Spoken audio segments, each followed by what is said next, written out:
I've been creating social media content for about 2 years now. I'm not going to pretend to be an industry expert or a millionaire influencer. If I was, I'd be too busy driving my brand new Tesla, financed through the shilling of questionable crypto to an impressionable youth, to spend time to write this.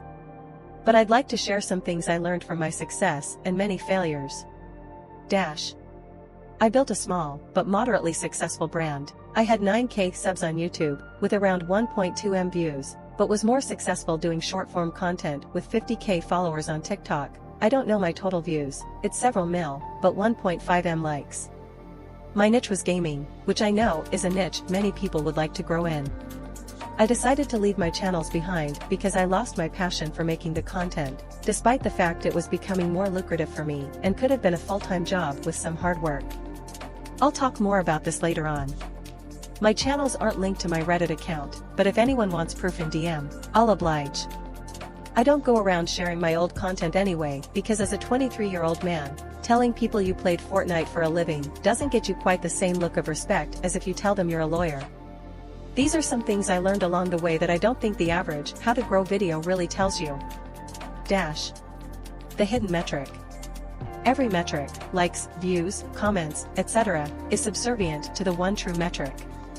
It's very hard to measure, but whether you have this quality is the single most important question to ask yourself. Do my audience expect every video I produce to be so valuable that they have to watch it? If the answer is no, you will not succeed. To succeed as a creator, you need a unique brand. A brand is that expectation, and your audience must know what they're going to get, when they're going to get it. I know Penguin Zero will post daily.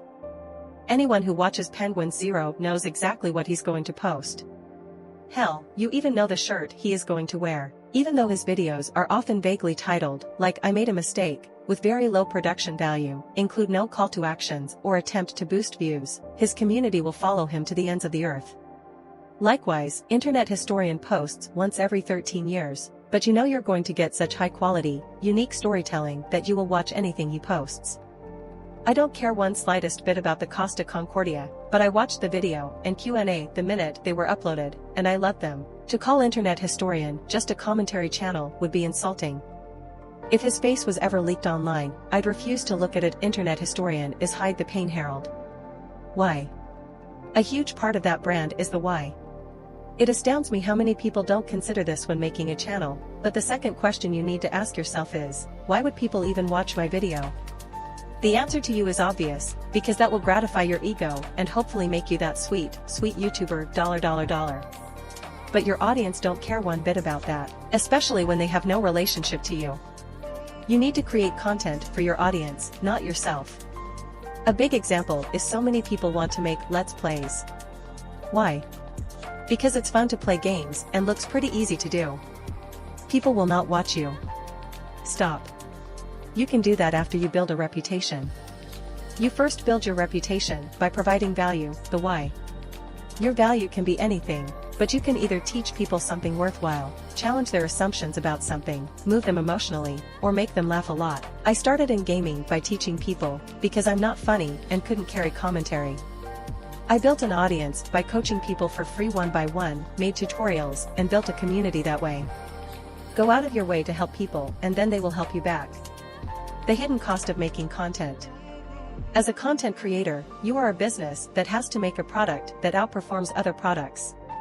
Some niches are very oversaturated and difficult to surface in, some require a lot of investment, and some require a significant amount of skill to produce the content. You either have to 1. Be the first to make the content in your niche. 2. Or, make the best content. When I was doing gaming, my niche was so oversaturated that the only way to surface was to be among the first to make the content. An event or game update would come out, so I'd stay up at night to make the video. This is the hidden cost of gaming and short-form content. Your videos are so easily replaceable that you have to constantly make more. Gaming videos often don't have a long lifespan, unless you make humor content like Let's Game It Out. Over time, this can burn you out hard. Think carefully if games should be your job and not just your hobby. There are other niches and videos to make. If your method of production is slow, such as highly animated or well-researched commentaries, you must make the best content in your niche. There are many who make mystery and true crime content pieces, but Nexpo stands head and shoulders above many because of his dedication to aesthetic and production quality. His videos feel found and creepy. The advantage of content like this is there is a high skill barrier to entry, and people will often watch multiple videos about one topic. So best is flexible. On the other hand, high production videos can take a long time. And if you get it wrong, you will feel it when months of work yields little return. It will take longer to get these kinds of channels up and running. In summary, every creator's content fits somewhere on the quality-quantity spectrum. There is no rule of what your content has to be or look like, but it has to fit the niche. If your channel isn't working, consider if you're making the most optimal product. So, how often should I put videos out? People who answer this question with a single time frame are misguided. There is no rule, but a good guide is to know that the longer it takes to make your content, the more your audience's expectations must be met with a very high quality piece. My channel is dead, help. There are two main arteries that provide blood flow to the channel. One is the click-through rate, CTR, and the second is the audience retention, AR. You're either 1. Not getting views. 2. Or, the people who do view your content think it's trash and don't continue watching. If no one is clicking on your video, people either have no interest in the topic or you're not hooking them in with the title and thumbnail. I appreciate saying have good titles and thumbnails is the same as saying just be more likable and people will like you, but that's honestly the long and short answer. A big mistake people make is to use their title text as their image text. No. Only use thumbnail text to communicate extra detail. Some ordinary gamer's video, I'm being blackmailed, uses an email subject field saying video of you, doing private things, as his thumbnail text. This promises you the topic of the video, and makes it much more interesting because now you know the stakes are high. A personal video could be leaked online. It's intriguing. If people are watching your video and clicking off, you're boring them. You have to hone your craft more. I can't help more here without seeing your specific videos, but again, willing to help in comments or DM. You're just a copywriter. As a creator, your main job is a copywriter. An advertiser, essentially, you have to produce content that drives views. You are not an artist, a gamer, a locksmith, a teacher, a critic, or an influencer. You are an advertiser who writes scripts, titles, copy, descriptions, comments. People only watch your content because it's advertised to them either through the algorithm or your own efforts. If you research anything, it should be marketing. This is how MrBeast won YouTube. Discoverability.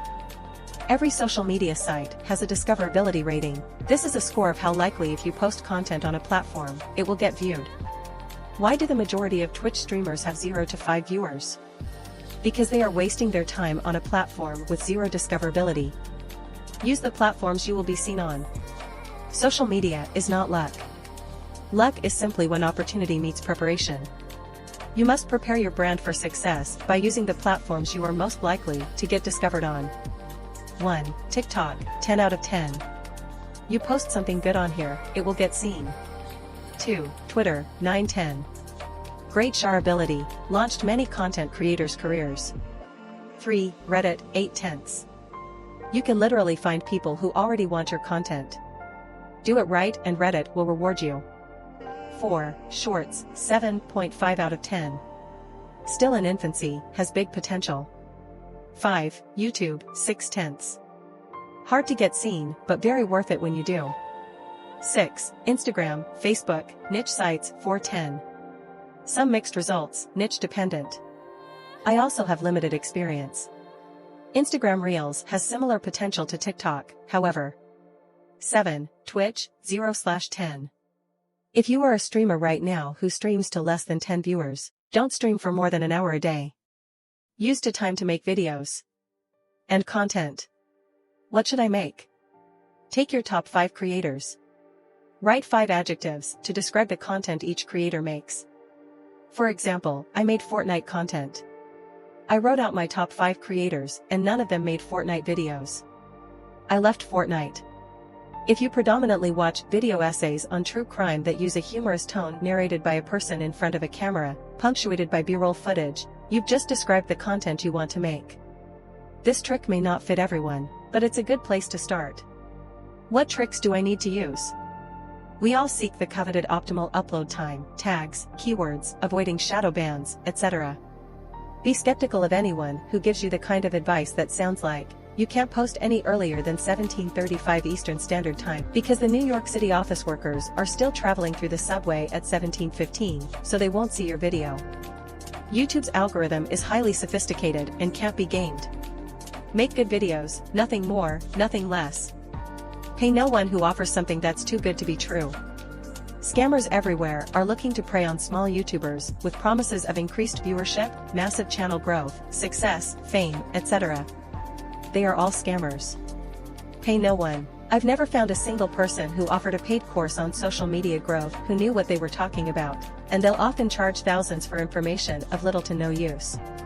If someone can't demonstrate their own big success, then they can't do it for your channel either. Be skeptical of everyone's advice, including my own. I hope this was helpful or made coherent sense to everyone. Feel free to ask anything below for advice. I will endeavor to reply to anyone who asks. And subscribe for more this kind of content. I post this kind of content regularly.